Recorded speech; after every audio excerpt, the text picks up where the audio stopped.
Hi guys, I'm very happy to deliver excellent news today we received from the government. From the 1st of December this year, 2021, certain visa holders would be allowed to come to Australia without additional exemption to travel under condition that you will be fully vaccinated with the eligible vaccine.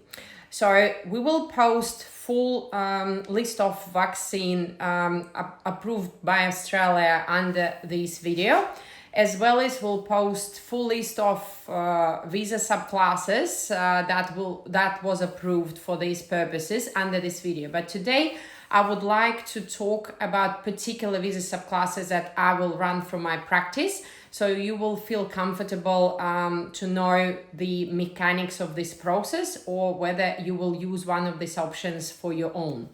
So let's start. First, prospective marriage visa. A lot of candidates during pandemic were really cautious about this visa because this visa used to require additional exemption, and it was really hard to get it during pandemic. And then the next rule was to wait 12 months anniversary, which is longer time for the couples to reunite, and it put additional pressure for all these processes. So at this moment of time, 300 subclass 300 visa is included in the exemption free list, and pending the situation that where you already a holder of this visa, after the 1st of December, being fully vaccinated, you will be eligible to come to Australia. So for those who are still hesitating, it's a good idea to consider lodgement of this visa as soon as you can. The reason for that is that we were expecting some changes, some significant changes in partner visa lodgement process. But as of now, there was nothing announced. So there is no set date, therefore you will still have time to prepare your application, lodge it, and if you lodge with professional help, obviously you have a possibility of getting this visa approved faster.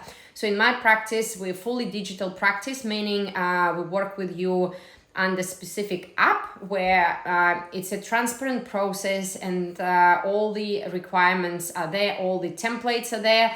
My team is there to help you out. Therefore, we prepare the applications fairly quickly, and hence the processing of fully full applications with decision ready usually happen with between 3 to 6 months, even during pandemic. So guys, if you would like to get additional help with your application, please come and contact me. I will be able to help you out. Next visa I would like to talk about is 400 visa. So this visa is for temporary non-ongoing work where you can potentially have a job offer from your Australian employer, and your occupation is from ANZCA group 1 to 3. So there is no set list, there is no English language requirements, not sponsorship requirements, but this visa is processed as quickly as normal visitor visa, but this visa has full work rights, and you basically will be able to join your employer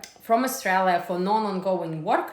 So usually this visa can be used for farming, for example, occupations, or IT occupations is well fit within these categories, where you can initiate your entry and request 3 to 6 months stay in Australia to finish your project. So it's very good visa and relatively cheap to come to Australia, do the project, try your employer, and see what possible steps you can take from this 400 visa being in Australia. Next category of visas is working holiday visas, both subclasses 417 and 462. So if you're eligible passport holder and you can apply for working holiday visa, it's a good chance to apply and obviously get it granted. Then come to Australia and consider your strategic planning. What would you like to do with your migration options in order to achieve your permanent residency as quickly as possible? So these visas will be allowed from the 1st of December. Next category of visas, broad, is employer-sponsored visa with proper sponsorship. So this visa is 407, 408, 482 and 494. So all these visas required employer sponsorship, and in case of 408, employer invitation, where you will be able to apply for this visa, get it granted, and come to Australia as soon as flights will be available, pending that you're fully vaccinated and your employer will be able to start working with you as soon as practically possible. So that's a really good opportunity for you guys, for those who do have an employer, to consider this option as soon as possible.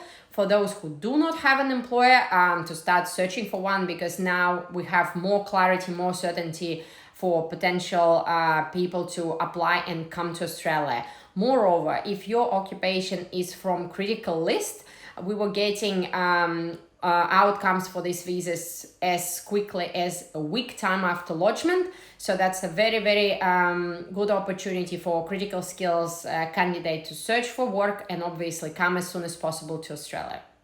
Graduate visa holders, 485 subclass. So if you are the person who's stuck overseas while being a holder of that visa, now it's your action time to come back to Australia and have a look what sort of state you can reside in order to get the full work on your temporary visa and obviously achieve permanent residency application through one of the state's sponsorship programs.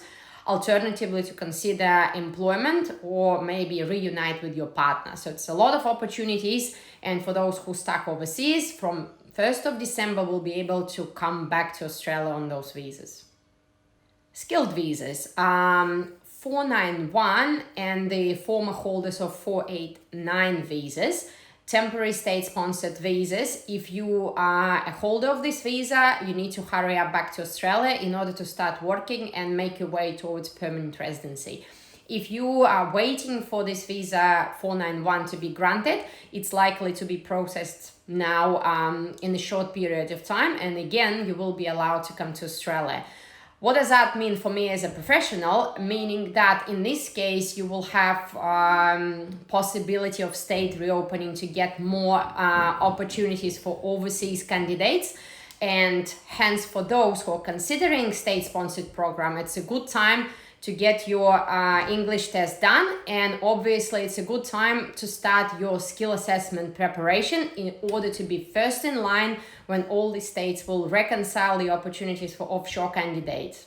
Least but not last, 500 visa students. So for those of you who were considering student visa as a step to come to Australia as quickly as possible, now this opportunity will be reopened, and obviously you will be able to consider your enrollment for beginning of 2022. You really need to hurry up, or middle of 2022.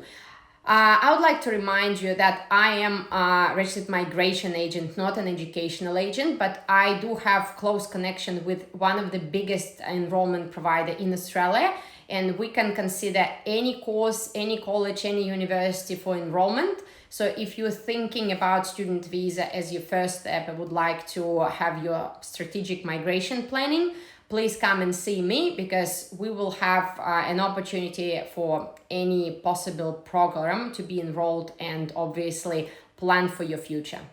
And the last visa I would like to talk about today will be 870 visa, so temporary visa for parents who would like to come over, stay in Australia for 3 to 5 years with an opportunity to extend for up to 10 years. So at this moment of time, you will need to consider obviously lodgement of this visa if you're eligible, and vaccination for your parents in order to initiate them coming to Australia and staying with you for a long period of time. Thank you very much, guys, for listening and watching. I believe that's a great news for today. And if you need any migration help, advice, or strategic planning, please come and see us. We will be happy to help you out.